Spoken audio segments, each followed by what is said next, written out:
y Pilar Calvo patrocina este espacio.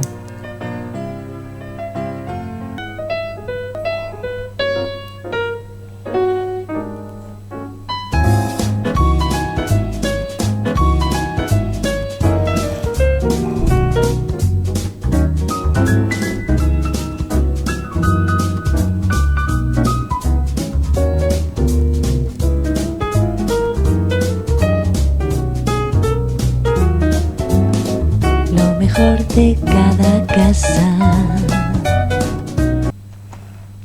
Muy buenas noches y bienvenidos. Después de esta pausa de la semana anterior por la Semana Santa, volvemos a lo mejor de cada casa en M95. Hoy hemos invitado a una persona que es profesor de adultos, jubilado ya en esa faceta, pero muy activo en su otra vocación, que es la de editor. Él es Andrés García Baena, un hombre de la cultura y haciendo cultura desde Marbella. Andrés, bienvenido. Hola Paco, muchas gracias por invitarme, hombre. ¿Cómo has vivido la Semana Santa? Bueno, el fenómeno religioso tiene para mí más que connotaciones relacionadas con la religión, exclusivamente con elementos antropológicos y culturales. Entonces, yo lo vivo de una manera muy particular y muy especial. Hay un espectáculo muy sensitivo en la calle, en la que todos los sentidos se unen, el auditivo, el visual, incluso el gustativo, ¿no? Y ese espectáculo se vive con ciertos elementos, ¿cómo explicarte? Pues muy característicos para nuestra cultura andaluza, porque además no puede abstraerte. Hay gente que lo intenta, pero no puede abstraerse porque los medios de comunicación y todo están en ese momento muy presentes. Es decir, esta semana para los andaluces tiene unas connotaciones muy especiales, seas creyente o no seas creyente. En ese sentido, ¿qué opinión te merece la polémica que se ha suscitado con la parodia de la Virgen del Rocío en Cataluña? Creo que hay unos ciertos componentes de catalanes incultos que son muy anti-andaluces o muy hostiles con Andalucía. Pero digo, no es un problema de los catalanes en general, sino ese catalanismo rancio, un poco de carácter casi decimonónico, pues se muestra hostil con todo lo que es la cultura andaluza y su viveza. Y creo que esto es una locura que no hay que hacer mucho más caso. Los de allí arriba, sus allegados, se posicionan tratándolo como un problema de la libertad de expresión, pero no es un problema de libertad de expresión, ni mucho menos. Es un problema de cutrerío, de mala forma, de mal hacer. Ahora se ha puesto muy de moda mezclar la broma y lo cómico con lo serio.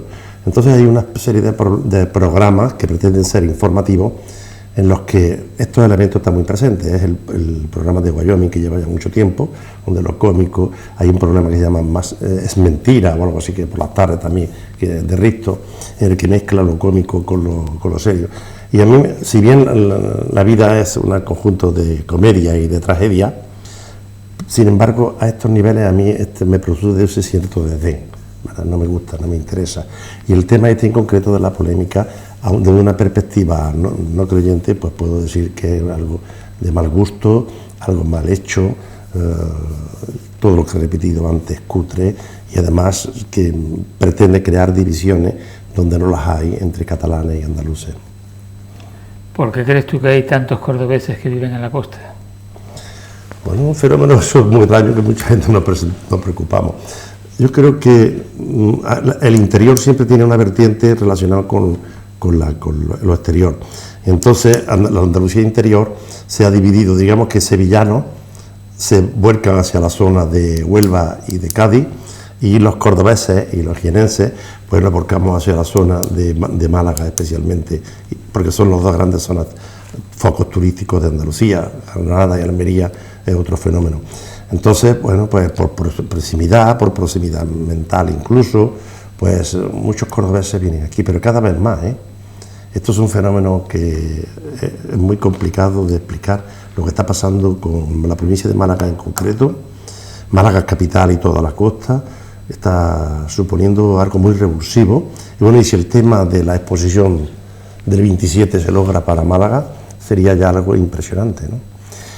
Málaga ahora mismo está superando a Barcelona y a casi todas las capitales de provincia, por supuesto Sevilla, no solamente en el Producto Interior Bruto, sino en la dinámica cultural y tecnológica.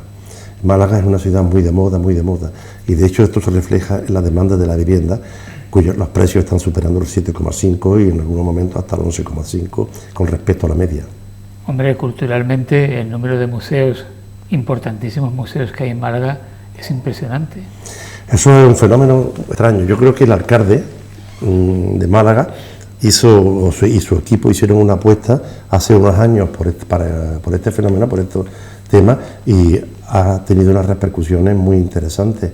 De hecho, ahora mismo las visitas, comentaba el otro día con uno de los directores, que las visitas que se producen a Málaga están muy relacionadas con la causa cultural, con el fenómeno cultural, más que el de sol y playa. Es decir, vienen de Valencia, del interior de España, incluso de Europa, solo y exclusivamente para visitar dos elementos de Málaga. Uno forma parte del patrimonio histórico inmaterial, que es la gastronomía, y otro que es el fenómeno museístico. Y además con una asistencia masiva. Hace un par de sábados o tres, yo estuve en Málaga con idea de ir al Museo Picasso, estuve primero viendo el Thyssen, pasé al Picasso y tuve que desistir, porque la cola que había era toda la calle donde está San Agustín, todo aquello. Hoy en día, si no coge por internet, Málaga que tiene una dinámica impresionante. Yo ayer por la tarde estuve en el Ateneo presentando una obra y antes dimos un paseo y tomamos un café por el centro. El comercio que tiene la ciudad de Málaga, el casco antiguo, digamos, en lo que es la zona peatonal. La zona peatonal y la dinámica que tiene turística, eso es insuperable. Mira que en Marbella ha habido gente esta Semana Santa, ¿eh? Había calles, como la calle Estación y demás, donde no se podía transitar, pero Málaga es especialmente atractiva para todas estas cuestiones. De hecho, las viviendas turísticas del centro de Málaga están desplazando a toda la población que ahí vivía desde hace años, ¿no? Andrés, ¿tu infancia son recuerdos de un patio de dónde? Pues bueno, yo nací en un pequeño pueblo de la campiña cordobesa, a orilla del Guadalquivir. En mi juventud estamos relacionadas entre el califato y luego la postrimería, la segunda parte de mi vida, con la Andalucía nazarí. Es decir, todas mis vivencias de joven están relacionadas con Córdoba hasta los 24 años que yo me vengo para Marbella. Entonces estuve de esos 24 años, pues casi 10 en lo que era la capital.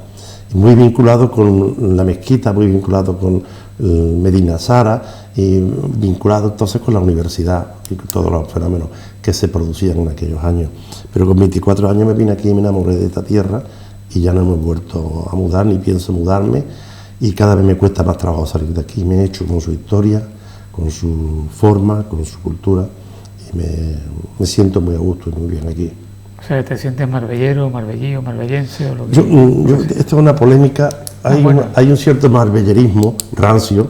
No, me refiero porque a mí me da igual el gentilicio que sea, la cuestión es ser de Marbella, ¿no? Bueno, sí, pero es que esto para los que no hemos nacido aquí tiene bastante significado, ¿eh?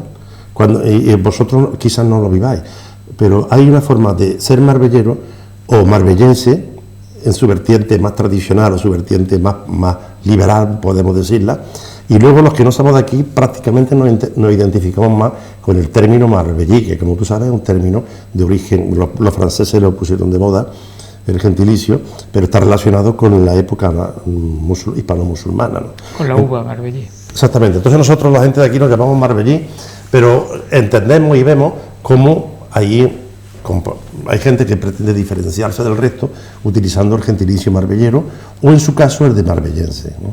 Que los tres son útiles y posibles, pero tienen connotaciones pseudo ideológicas y culturales, ¿no?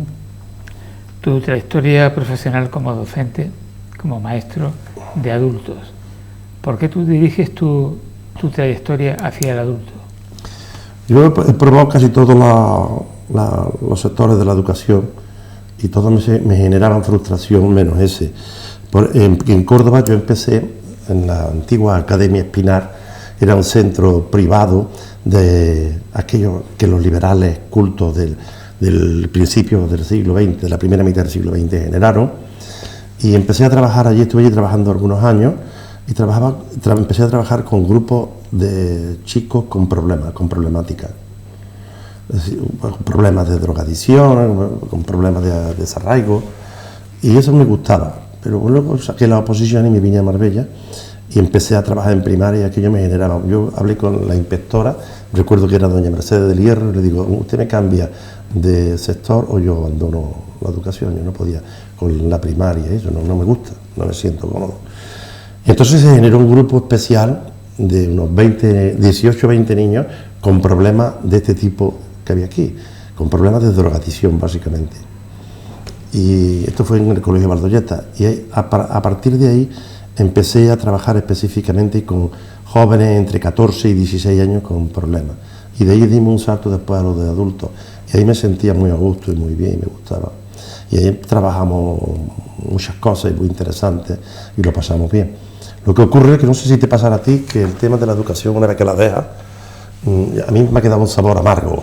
O sea, hay unos clichés culturales de que la única manera de redimir la vida es a través de la educación y de la lectura. Estos son clichés falsos, lo mismo que hay millones de... O sea, son componentes importantes para la vida, necesarios, pero la educación como elemento, todo lo que Freire lo utilizaba, la escuela de Summerhill y todo esto de la educación como elemento de redención, pero la única solución de los problemas sociales y económicos, esto es un cuento chino desde mi perspectiva actual. Bueno, creo que es que la escuela de Paulo Freire, de Celestín Freinet, de la escuela moderna catalana, de Pi Ferrer, en fin, que todo eso esté muy bien en ese contexto, ¿no? Pero no tiene una validez universal, por Summerhill que tú has nombrado. Sí, sí. Incluso María Montessori. Montessori, sí. Sus técnicas fueron muy válidas durante mucho tiempo. Eso iba a decir, que fueron vanguardistas, en su momento se adelantaron, pero nada es la panacea. Nada. Pero que cuando se es joven uno cree que hay elementos, joven y utópico, cree que hay elementos que son fundamentales para salvar la sociedad. Y entonces yo en ese momento pues me hice mucho, me aposté mucho por lo que eran los fenómenos de renovación pedagógica, la escuela, los movimientos de renovación pedagógica, las escuelas de verano y todo lo que podía significar la lectura de teóricos como Makarenko, no sé si recuerdas toda esta gente. Entonces uno entra en la espiral esa de la utopía y bueno, pues se hacen cosas, hicimos cosas interesantes hasta que terminamos con el aprendizaje significativo y el autoaprendizaje, pero hoy en día, desde mi perspectiva actual, nada de eso tiene validez desde mi punto de vista. Bueno, he mencionado la escuela moderna y no he dicho bien el nombre, Ferrer y Guardia. Ferrer y Guardia, sí. Había dicho otro nombre. Es que soy especialista en cambiar nombres. Pues eso está muy bien. Pero cuando me doy cuenta, pues lo rectifico. Es de renovar también. Bueno, y tu otra gran vocación, no sé si es una vocación de toda la vida o surgida ya en la edad madura, que es la de editor. Verá, yo no sé por qué he sentido toda mi puñetera vida una vocación con todo lo relacionado con los libros. No sé por qué, o sea, no por la lectura en sí, sino por los libros, claro, y lo que significan, ¿no? Entonces, yo no sé si recuerdas que yo tuve una librería aquí durante bastantes años, 20 y tantos años, la librería del Zoco. Después... De hecho, sí, yo te tengo puesto en el teléfono todavía Andrés Zoco. Andrés Zoco, fíjate, sí, porque fue muy importante aquello que para nosotros fue... Pero claro, otro fenómeno utópico, ¿a quién se le ocurre poner una librería en Marbella? Es que eso es muy fuerte, ¿no? Y bueno, pues aguantamos ahí durante casi 20 años, ¿no? En la librería, y además llegó a tener 70.000 volúmenes y cierto impacto, pero los problemas económicos eran tantos y tales que nos agobiaron. Después he conocido el libro desde el punto de vista modestamente de algunas cosas que he escrito, también un poco como distribuidor y luego últimamente como editor, y esta es la faceta que más me ha gustado de todo. Porque esto me posibilita conocer a una gente impresionante, de verdad. En el mundo de la escritura hay gente, como en todos lados, ¿no? Como en todos los mundos, de la medicina, pero en este especialmente te encuentras con especímenes muy impresionantes, ¿no? Por ejemplo, José Manuel Ballesteros de Córdoba, un hombre que dejó la enseñanza para escribir, bueno, podría citar decenas, ¿no? Ayer conocí a María Chup, estuve con María Chup presentando su última obra sobre la Pardo y los rusos, y con Matilde de la Facultad de Periodismo, y fue tan impactante el contacto que tuvimos y la hora y media que compartimos en el Ateneo, es tan emocionante. Hay gente que, porque lo único que queda ahora mismo en este momento de la vida es aprender. Es decir, mi única motivación para vivir ahora mismo es aprender. No tengo otra motivación. Y mis contactos están relacionados casi todos con gente de la que puedo aprender algo. No tiene por qué ser en el terreno de la historia o de la filosofía, sino aprender en el mundo del aceite, en el mundo de... Entonces, quiero decirte que en este mundo de la edición conoce mucha gente de la que se puede aprender bastante, ¿no? Tú has dicho más de una vez que hoy día el mundo de la escritura, de la literatura, se democratizó. Sí, es verdad esa palabra. Por ejemplo, con editoriales como la tuya, que publica gente que de otra manera no podría publicar. Bueno, ahora mismo hay 4 segmentos en el mundo de la edición. Están los grandes grupos, que son el Random House, el Planeta. Luego están un grupito muy pequeño de editoriales independientes que hacen una función. Hay un tercer grupo en el que yo me encuentro que serían también editoriales independientes, pero que ya tienen un catálogo. Actualmente tenemos un catálogo confeccionado por 330 personas. De esos 330, el 45% son profesores, ¿eh? 330 autores. Títulos. Títulos. Sí, porque algún autor ha hecho 2 o 3, ¿no? De esos 330, 45% son profesores. De ellos, el 15% de universidad y el resto de media. Entonces, hoy en día tenemos cierto impacto a nivel de lo que es Andalucía oriental, ¿verdad? Y luego hay un cuarto grupo que son, editoriales que editan pues casi todo lo que se les presenta o que autoeditan, ¿no? Y cuando yo hablaba del tema de la democratización cultural, lo hablo en un aspecto algo más amplio, ¿no? Y es que las redes sociales y los medios de comunicación han permitido que la cultura llegue a sectores a los que antes era imposible. En ese sentido en el que yo hablo de la democratización cultural. Y luego también es verdad que el hecho de escribir, que antes estaba reservada a las élites, pues hoy en día es un fenómeno que está teniendo cierta trascendencia a nivel de lo que son las personas que tienen interés en expresarse, ¿no? Y ahí hay como de todo. Nuestra labor es filtrar, de alguna manera, la calidad, filtrar el contenido y, colaborar un poco en expandir. Porque el mundo de la editorial tiene 2 componentes, uno que es de militancia cultural y otro que es del aspecto económico, el aspecto empresarial, de iniciativa empresarial. Como iniciativa empresarial no es el mejor mundo, yo diría que es de los peores. Como militancia cultural sí que lo es. Sí que lo es porque esto te lleva, por ejemplo, a hacer presentaciones, ir a Sevilla, ir a Madrid, ir a Granada, y a lo mejor a veces pues lo que hace es que te encuentras con un foro muy pequeño y con muy poca trascendencia y con, en definitiva, que el mundo del libro no es la mejor opción para enriquecerse. Pero esta es la opción que yo inicié por un poco de utopía y que mi hijo ha enganchado y que le parece que es ahora mismo uno de los motores de su vida, o el único motor de su vida en el aspecto profesional. Andrés, y tanto a ti como a tu hijo, ¿no os muestran la extrañeza de una editorial que funcione desde Marbella? A veces nosotros tenemos cierto problema con eso, porque tú sabes que el nombre de Marbella va unido generalmente a algo despectivo, frívolo y despectivo. Sin embargo, esto es una lucha que tenemos grupos de gente de aquí. Y a mí me enfada muchísimo que los medios de comunicación, por ejemplo, se centralicen en aspectos de Marbella que pueden ser y producirse en otro contexto, y sin embargo otros que se están produciendo paralelamente no se tienen en cuenta. Por ejemplo, tú sabes que hace poco presentamos la revista La Garbía. La revista ha tenido una trascendencia, fue un acto muy bonito, muy emotivo, en el que participó cerca de un centenar de personas. Sin embargo, eso no tiene trascendencia, pero sí sale y trasciende continuamente aspectos sucios de nuestra ciudad, que pueden existir y existen en Barcelona, en Valencia, en Madrid y en otros sitios. Y esto es un problema que a mí me irrita mucho y que además desde Marbella muchas personas colaboran dando esta idea falsa y nefasta de Marbella, porque se pretende sacar rendimiento hundiendo aquello que se quiere conseguir. No nombraré a ninguna televisión, pero acostumbran a hacer programas pretendidamente informativos sobre Marbella, Sí, y son un show circense, sí. con todo el respeto a los circos, y es el antiperiodismo, es el sensacionalismo, lo que se llamaba prensa amarilla, y eso se le da una importancia tremenda, es lo que tú dices, y sigue perpetuando la imagen de la ciudad de Marbella frívola, donde parece que todo el mundo esté dedicado a la Dolce Vita exclusivamente. Mira, Paco, es que de verdad esto es para irritarte. Yo no me gusta y no quiero irritarme en mi edad, pero mira, Paco, aquí se han realizado unas jornadas sobre las revistas de Occidente espectaculares. Yo he podido asistir solamente a 2. Digo eso, aquí hay fenómenos que están haciendo como la cabra, gente que está haciendo iniciativas, cultura desde abajo, de alguna manera.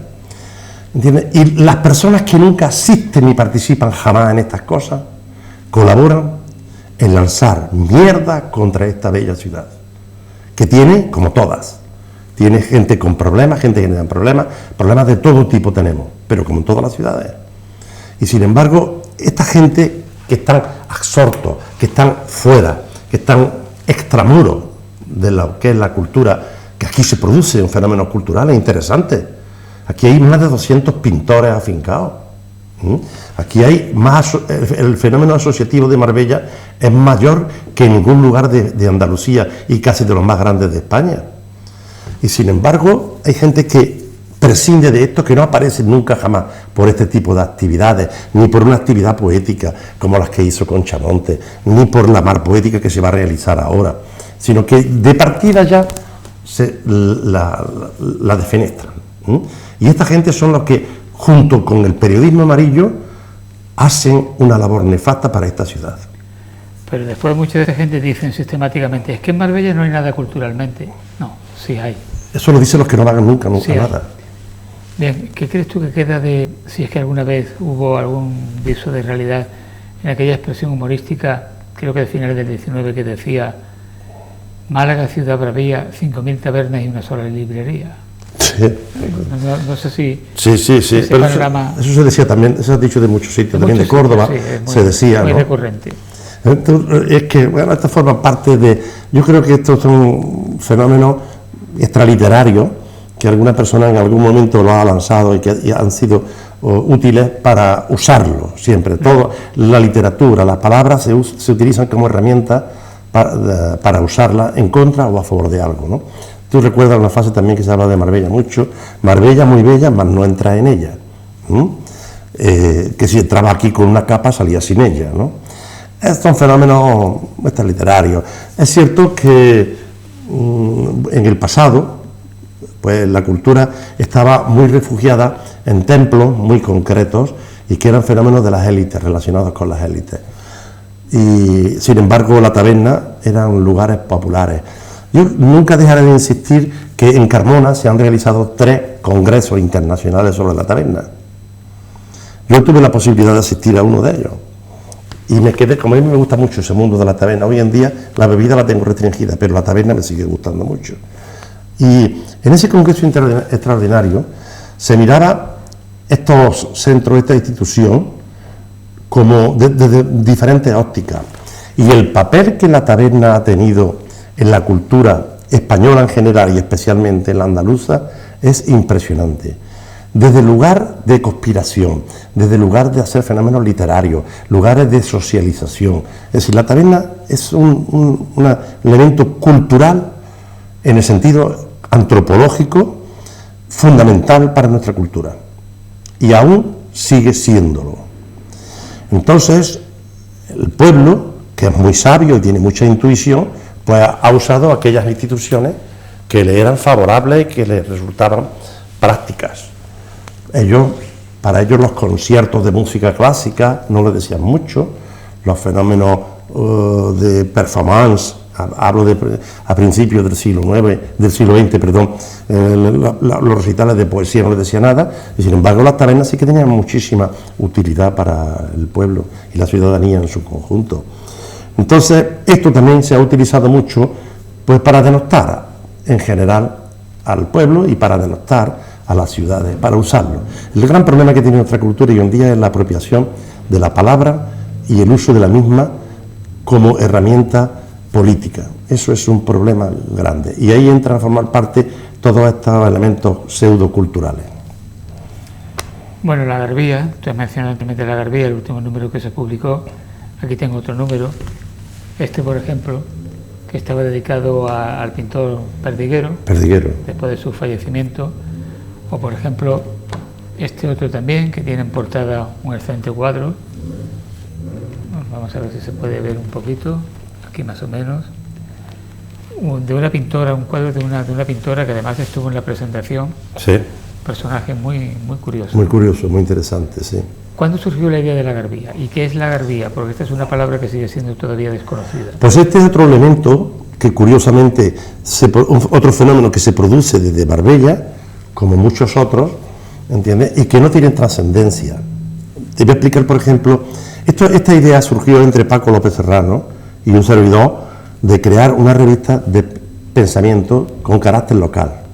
Pero de pronto nos dimos cuenta que ceñirnos a los elementos locales podía condicionar bastante el futuro incluso de la revista, ¿no? Y se abrió. Y hoy en día está abierta a participaciones no solamente nacionales, sino internacionales.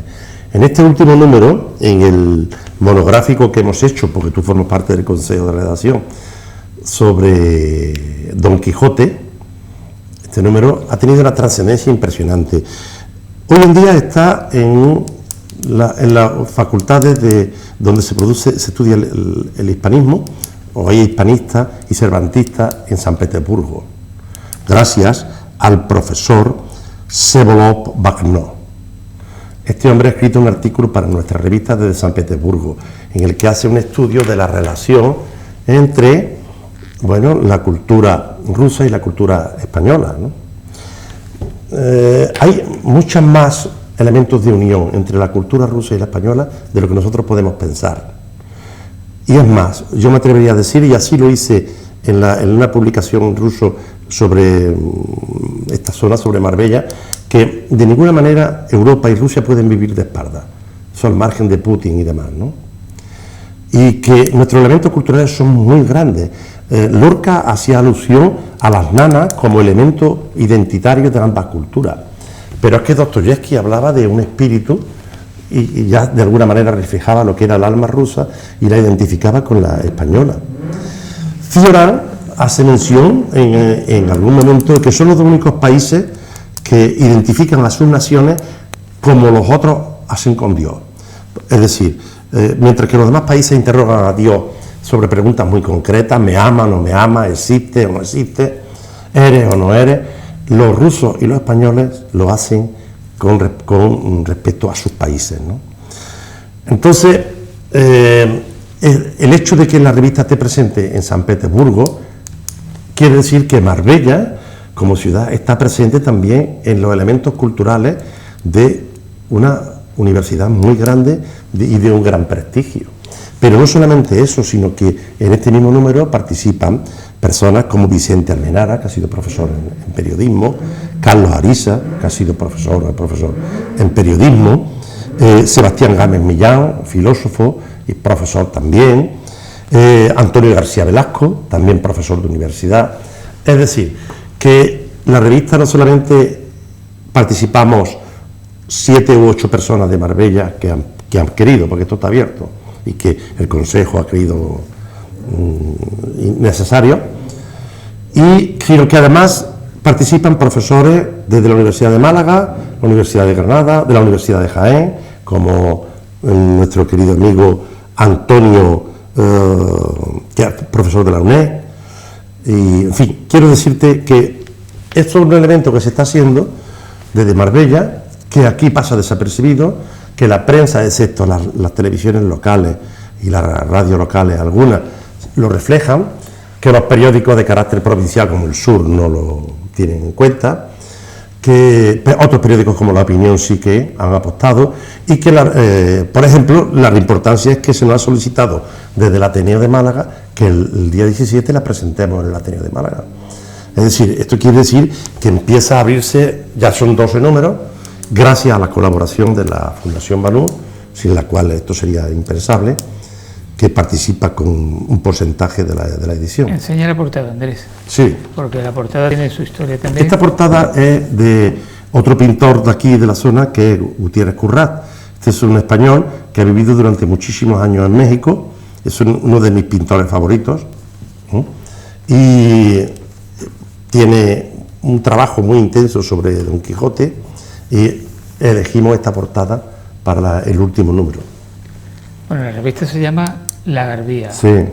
Esa es una palabra que más o menos tú rescataste del olvido para ponerle el nombre a esta publicación, ¿no? Yo le pedí en cierta ocasión a nuestro y común amigo Alfredo y compañero entonces, hoy en día desaparecido de Marbella, Alfredo el cura, Alfredo, sí. Que me pasara... López Barranquero. Alfredo López Barranquero, compañero mío y compañero tuyo, en fin, que me pasara algunos elementos que había en el archivo de la Catedral de Málaga.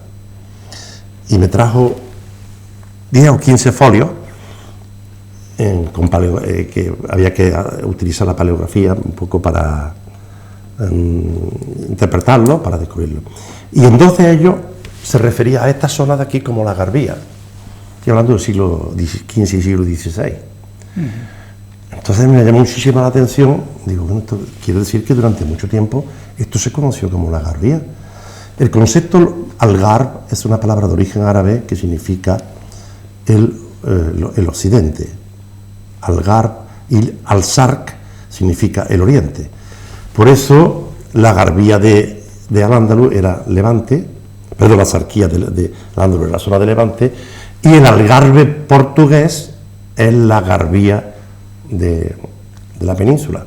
Pero en Málaga, la Sarquía es la zona de Vélez Málaga, es decir, el este, y la Garbía fue durante mucho tiempo la zona de Marbella, toda la zona esta de nuestra. El occidente de la provincia. El occidente de la provincia, pero a partir del siglo XVII dejó de usarse. Hoy en día aparece en la revista, hay un grupo que se llama Poetas de la Algarvía, que está muy relacionado con la zona de Coín y demás, ¿no? Es decir, que de alguna manera se está intentando rescatar y se empieza a usar este término.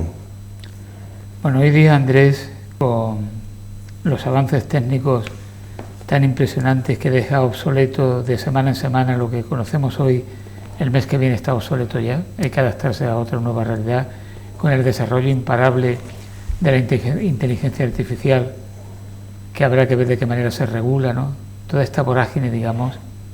Seguir publicando en papel una revista como esta, ¿no es un hecho un tanto romántico?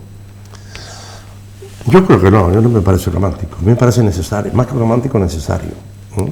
Frente al romanticismo se levantó el realismo y el naturalismo con mayor fuerza, el determinismo, el nihilismo, es decir, todos los elementos que hoy en día pueden ser reivindicables en muchos aspectos. Ten en cuenta que hacemos una tirada corta de unos 130, 140 ejemplares en papel, que los autores y a alguna gente les interesa tener, sobre todo los que son amantes de estas cosas. Pero no debemos dejar de pensar que también hay una versión digital. En la versión digital es gratuita, solamente meter en internet revistalagarbía.com y ahí te aparecen los 12 números que puedes además leer, ¿no?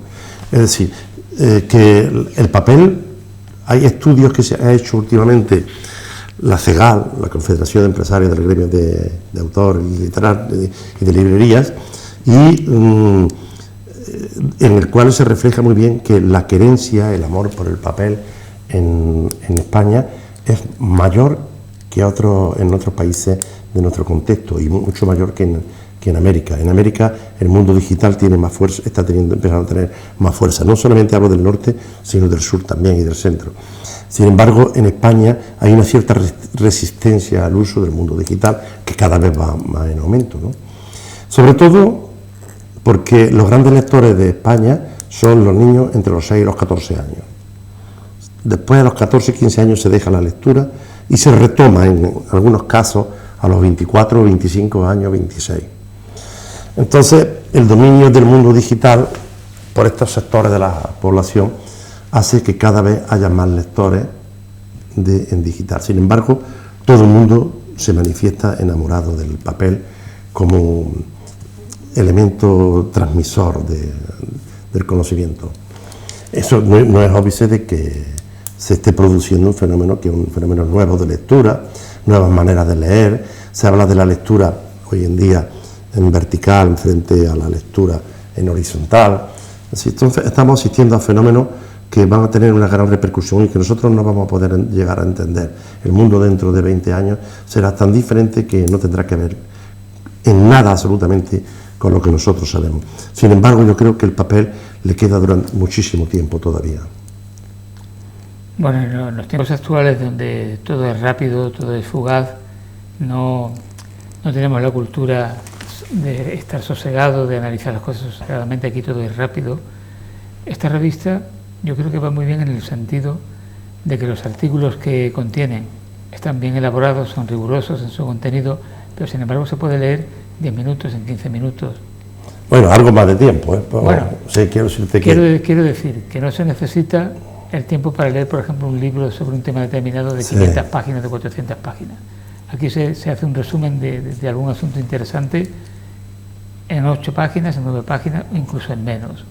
Yo conozco una persona, además relacionada con los, vamos, no podemos decir el nombre, con Chamonte, Sí, sí, que se la leyó del tirón en una noche. claro. Empezó, este es tu último número, empezó, pero es que el artículo es muy interesante. Tú sabes que siempre empezamos con José Manuel San Juan, ya se ha puesto un clásico, que el primer artículo de la revista es para él. Que además son artículos muy bien hechos. Subir un artículo, yo creo que es de lo mejor, vamos.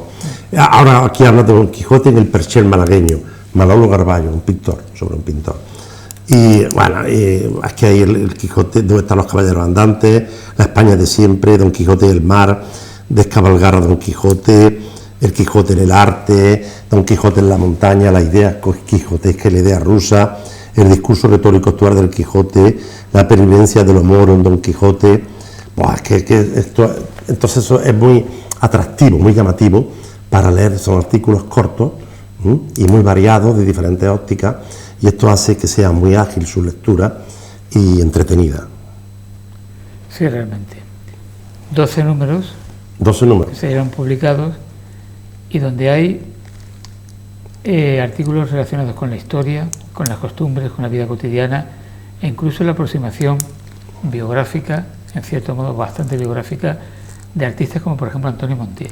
Efectivamente, participó con nosotros en un número. Y fue... Número que creo que lo tengo por aquí. Sí, lo tenés ahí, sí. Sí. Bueno, este es justamente, este es el número. Y quiero decirte que este hombre que se prestó, yo he tenido 3 contactos con él presentando libros, y además una persona muy amena. Es otra persona que está también, no sé cómo decirte, cuestionada por ciertos sectores, ¿no? Pero un hombre muy ameno. Estuve con él en cierta ocasión en Málaga y me contaba alguna anécdota que había tenido con esta artista, no me sale el nombre ahora, joven, rubia, de nuestra infancia, ¿no? Marisol. Exactamente. Bueno, es que él era el pintor de Marisol. Exactamente. Peregrinó a Alicante, donde vivía Marisol, y se puso en la puerta hasta que lo recibió. Exactamente. Era su ídolo. Contaba una anécdota de un hombre muy ameno, y además siempre está abierto a participar y a colaborar con las actividades de cualquier tipo. Hace poco estuvo por aquí también. Sí, ha estado en Semana Santa. Ha estado en Semana Santa. Y efectivamente, bueno, pues en aquel momento se nos presentó la posibilidad de contar con él y contamos, pero hay artículos de todo tipo, es de pensamiento y literario, algunas contribuciones literarias. Tú mismo has hecho bastantes artículos sobre cine, y muy buenos, ¿eh? Uno de ellos amplio y concienzudo. 2 de ellos eran amplios. El centenario de López Vázquez y de Berlanga. Efectivamente, artículo impresionante, tu artículo sobre eso. Sí, no, muy bueno, de una gran calidad y muy bien documentado. Paco, eso es verdad, eso tiene su trabajo y hay que reivindicarlo, hombre. Ya. Bueno, lo que quería preguntar, la revista después de 12 números, digamos que tiene la apuesta de largo, como se decía antiguamente, o la mayoría de edad. A partir de ahora, cuando ha pasado nuestra frontera, como tú has dicho, ya las fronteras de Málaga se han quedado pequeñas y la revista ha trascendido. ¿Cuál es el futuro inmediato?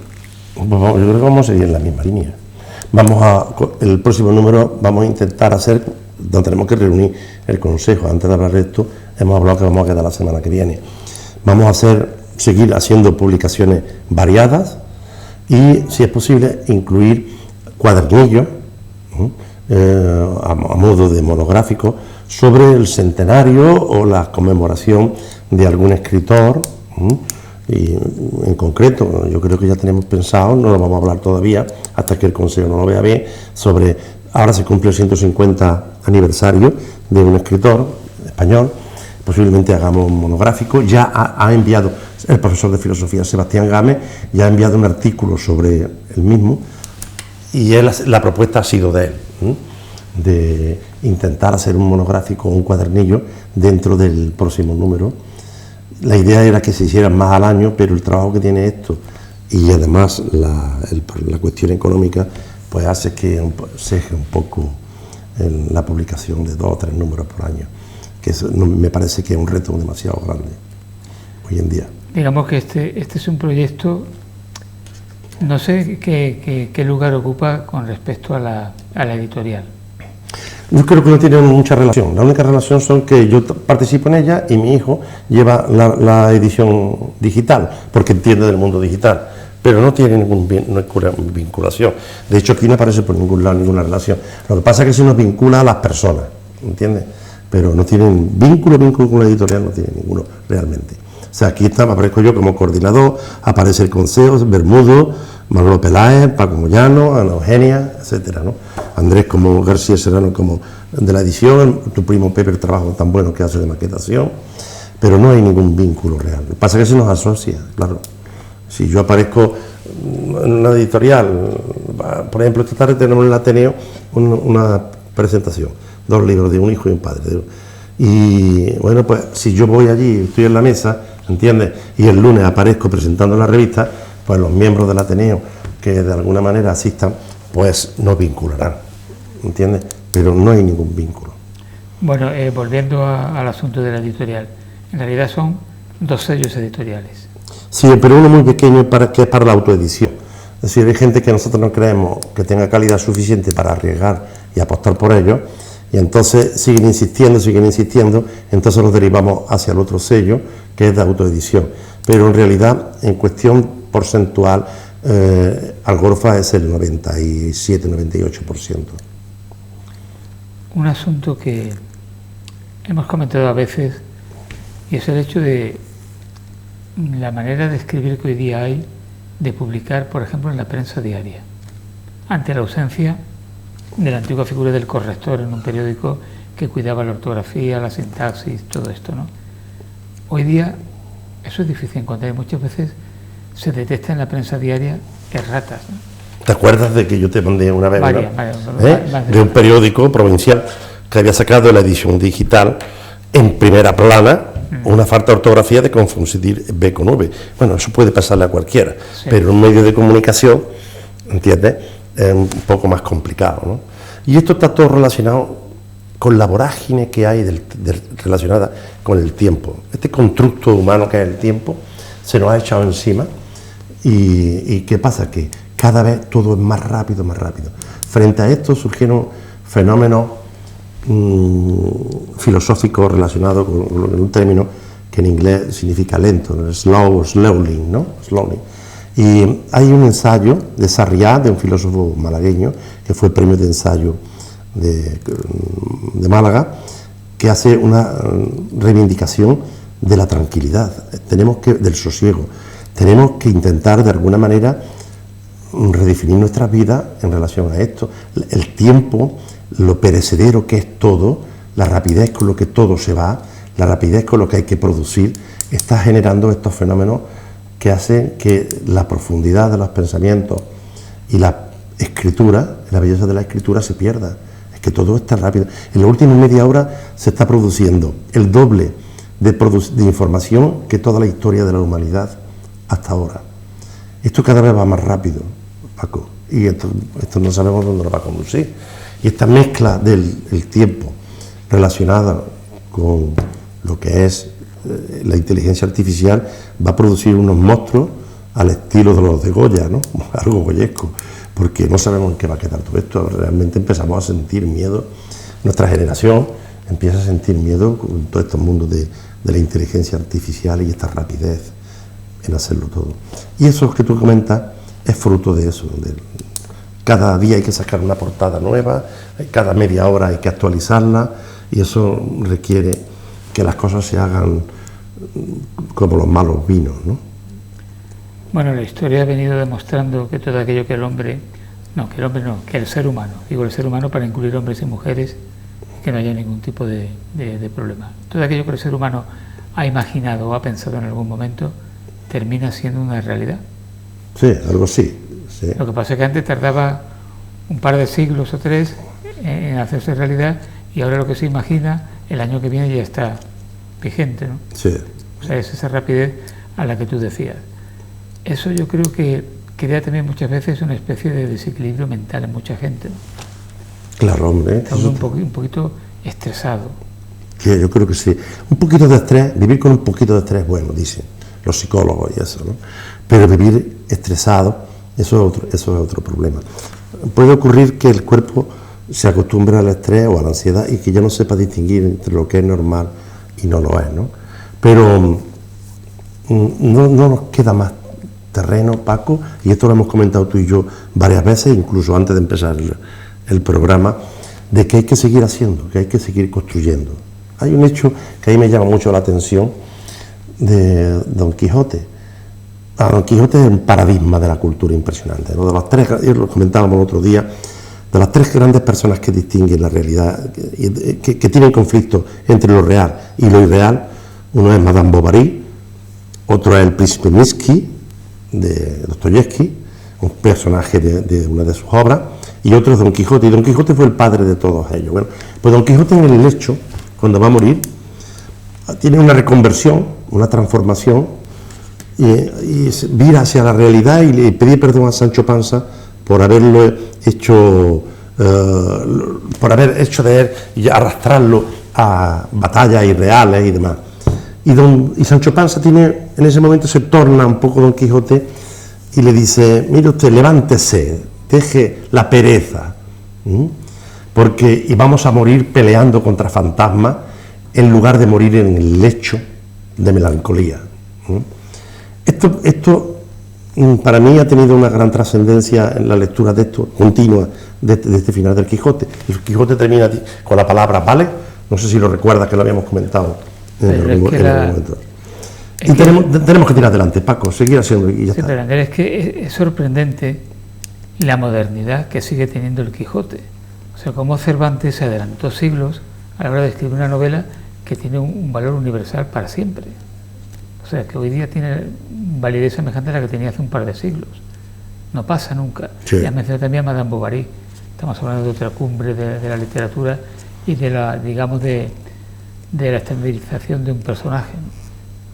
Y eso no se da muy frecuentemente en la literatura universal. No se da.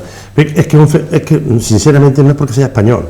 Es que, de verdad, cuando empiezas a estudiar y a comparar, claro, nos falta tiempo y nos falta perspectiva, porque la vida es tan corta, hay tantos elementos que saber y que conocer. Pero Balzac fue, en cierto momento, que se inspiró también en el Quijote de alguna manera, lanzó la idea de que esta es una de las obras que cada varios cientos de años surge en la historia de la humanidad. Y esto tiene la vigencia que tiene el Quijote es casi eterna, porque hace una descripción de nosotros, los seres humanos, impresionante, ¿no? Sí, con una repercusión a la lectura de la Odisea o de la Ilíada. Ya, sobre el tema de la Odisea, decía un clásico nuestro que sin Don Quijote, hacía una mención que cada ciudad está en el, si lo tengo aquí, que no sé si lo tengo, sí, que Ganivet decía en el diario en español un poco que cada sociedad tiene su arquetipo.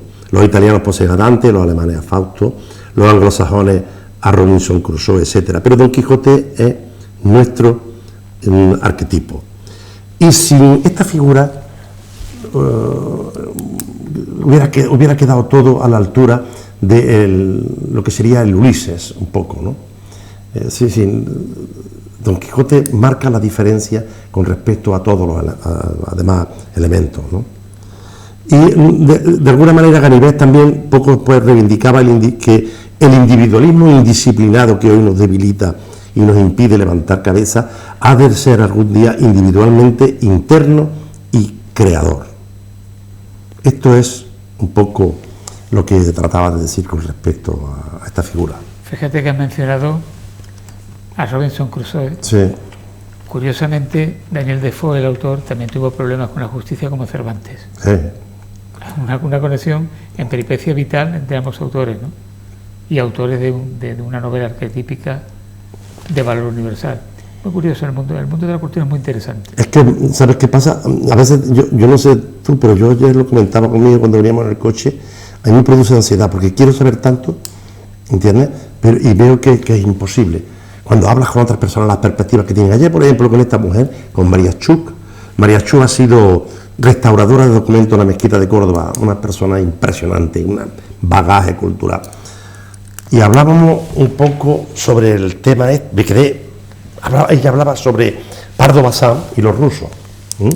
Pardo Bazán es una persona impresionante, porque estuvimos allá hablando 2 horas de esta mujer era feminista. Doña Emilia Pardo Bazán fue impresionante. Esta mujer es una figura que hay que rompedora, transgresora. Y la publicación de su intercambio epistolar con Benito Pérez Galdós. Sí, que se ha descubierto la relación. Claro, es que eso ha venido ya a demostrar lo adelantada que esta mujer era a su tiempo, ¿no? Bueno, pues claro, la ponencia era sobre Emilia Pérez Bazán y los rusos, ¿no? Y hacía una relación con los rusos blancos emigrados a París y la literatura. Ella tiene una obra sobre la revolución y la literatura rusa. Y tiene, entre los centenares que tiene 2 obras de cocina que a mí me llamaron mucho la atención. Bueno, pues ¿qué pasa? Que empezamos en la vorágine de hablar de eso allí en aquella institución, y empieza uno a sentirse pequeño, es decir, pero bueno, ¿cómo es posible que yo no sepa todo esto, lo que sabe esta gente de esta mujer? Pero ¿entiendes? Yo creo que uno debe tener un planteamiento socrático, sí, y llegar a la conclusión y asimilar que solamente sé que no sé nada. Exactamente. Y creo que esa es una posición muy adecuada, porque realmente que sabemos nada. Es que ese es el problema. Y cada vez que entras en contacto con gente que sabe de algo, dices, yo también quiero saber de esto, y quiero saber de esto, y quiero saber de esto. Y eso es una vorágine. Pero bueno, eso es una motivación para la vida. Cada uno tiene una motivación, ¿verdad, Paco? Hombre, por ejemplo, una motivación para ti es todo lo relacionado con la gastronomía. A mí me encanta eso me vuelve loco.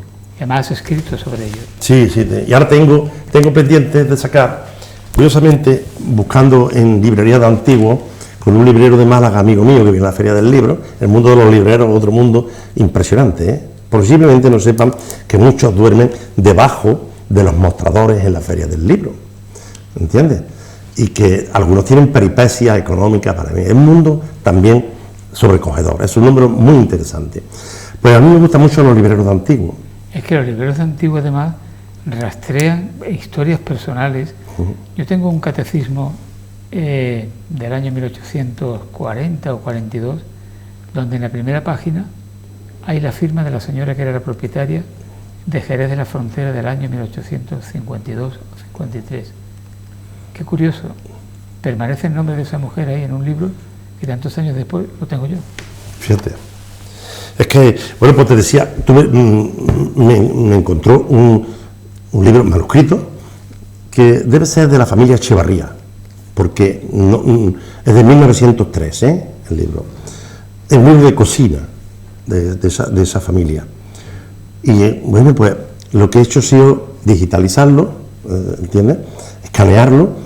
Le voy a hacer un prólogo y le voy a lanzar, porque las recetas son súper interesantes, como la cocina burguesa de principios del siglo XX. Es que a mí me fascina ese mundo, el mundo de la cocina. Ese es nuestro patrimonio inmaterial también, y que está desaparecido. Hay un problema que tenemos en esta zona, en esta ciudad que vivimos, Paco. Tenemos un problema con el patrimonio muy grave, y que nadie hace caso. De ahí la necesidad de que los museos se constituyan cuanto antes como elementos coayudantes en esto. Esto es impresionante que Suero, en la provincia de Córdoba, con 600 habitantes, tenga 3 museos, y que Marbella no tenga ningún museo aparte de ¿cómo se llama? El Museo del Grabado. El Museo del Grabado. El Museo Rally a nivel particular también está muy bien. Sí, el Museo Rally también. A nivel privado, quiero decir. Sí. Pero museo antropológico, museo histórico. Entonces, el problema que tenemos aquí es que el patrimonio material está todo despistado, pero el inmaterial está fuera de todo lugar. Es decir, aquí, por ejemplo, yo hablaba el otro día con Isma, que su padre tenía pastelería en la Plaza de los Naranjos. Claro, feliz cámara. Efectivamente. Y digo, niña, pásame el recetario de tu padre, a ver si podemos recuperar algo. Dice, pues hay un flan, no sé qué, no sé cuánto. Quiero decirte que de las 37 acciones que tiene el patrimonio inmaterial en la provincia de Málaga, ninguna pertenece a nuestra comarca. Pues cuando hagas esa relación de patrimonio pastelero de Feliz Cámara, sí, el merengue, lo que se llamaban las macetas de merengue. Las macetas. Las macetas de merengue, porque era pues una especie de macetita con el merengue arriba, y eso era exquisito. Por cierto, el día que lo mencionaste en la transmisión tuya de Semana Santa, fue muy emotivo. Hombre, para ella especialmente, te puedo decir, no voy a describir, porque sin permiso de ella, lo que sintió y lo que pasó, ¿no? Porque tú hiciste una visión a su padre, sí, como fundador de, creo que fue en el año 48, de una cofradía, ¿no? De la cofradía, efectivamente. Entonces yo la llamé y le digo, Isma, vaya tela, ¿qué tal? Y bueno, fue una cosa muy emotiva. Y ya que seguimos la conversación hablando del tema ese, porque tú hiciste mención además a la pastelería que había en la Plaza de los Naranjos, que era de su abuelo y de su padre. Tú has dicho algo importante, que cuando se habla de patrimonio generalmente se piensa en el patrimonio arqueológico, sí, pero el patrimonio medioambiental, de las costumbres, gastronómicos. Claro, el inmaterial. El inmaterial. Tú vas, por ejemplo, a Priego de Córdoba, un pueblo de 20 o 30.000 habitantes, y tiene un patrimonio inmaterial impresionante, entre ellos en la dulcería, en la gastronomía. Todo eso ha desaparecido de Marbella, Paco. Todo eso no existe. Todo existe. No existe dime un dulce típico de Marbella. La gente habla siempre de los buñuelos y de los roscos, pero eso existe en toda Andalucía, ¿entiendes? Pongo esto, una comida típica de Marbella. Yo no encuentro nada más que una, que no he visto en ningún otro sitio, que es el gazpachuelo, el gazpacho perrero, o el gazpachuelo de almeja, sí, o de rábano, porque el Fernando Alcalá hablaba del cazón en adobo, eso está a todos lados. Pero hay, ¿cómo se llama? Carmina Mata. Sí. Sí, la conozco. Y me he hecho con su obra y la he mirado. Y ahí está esa receta. Es una obra muy interesante porque recoge platos que, aunque no sean todos ellos autóctonos de Marbella, pero todos esos platos en Marbella tienen una característica diferente, sí, que lo hacen diferente a los demás. Sí. A Eugenio te encuentras con el bolo, por ejemplo, ¿no?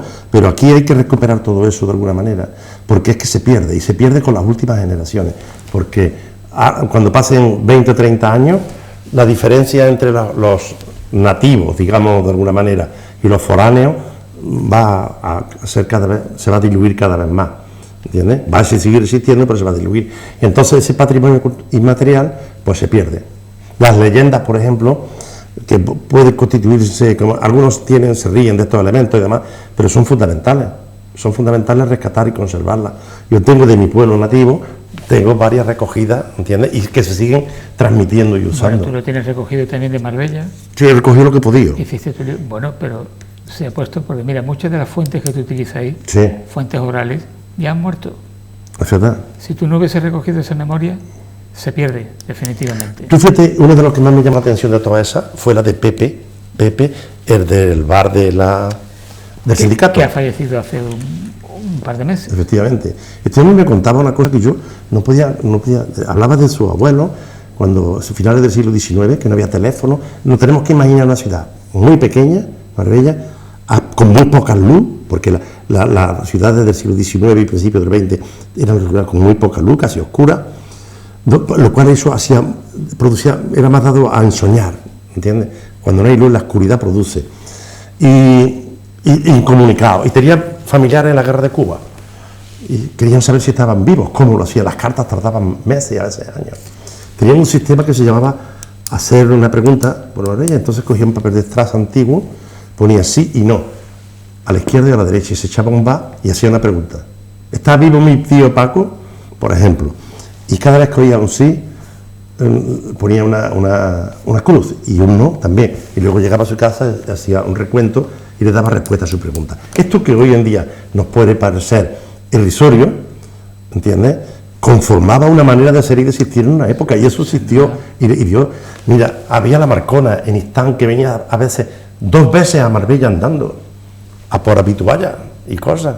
Eso para las juventudes de hoy les puede parecer algo mágico o irreal. Bueno, o los arrieros que iban a Monda a subir pescado y se venían, porque tenían que venir cargados, se traían el pan. Efectivamente. Pues eso Es algo La leyenda muy curiosa, la de la mano negra. también. Esa me ha llegado por 50 sitios. Pues mira, como nos hemos quedado prácticamente sin tiempo, Sí. este día te vienes para hablar de leyendas. Perfecto, pues hablamos Eso es juntos. un aspecto. Nos traemos y empezamos a hablar de eso. Andrés, gracias por haber venido. Y gracias a ti, Paco, por invitarme una vez más a Siempre estas es un cosas. placer hablar contigo amenamente de asuntos culturales. Muchas gracias, Yo Paco. creo que si logramos suscitar el interés de parte de nuestra audiencia, pues ya damos el tiempo por bien empleado. Gracias. A todos ustedes, gracias también por haber estado ahí. La próxima semana queremos regresar de nuevo aquí en M95. Fundación Banús y Pilar Calvo patrocina este espacio.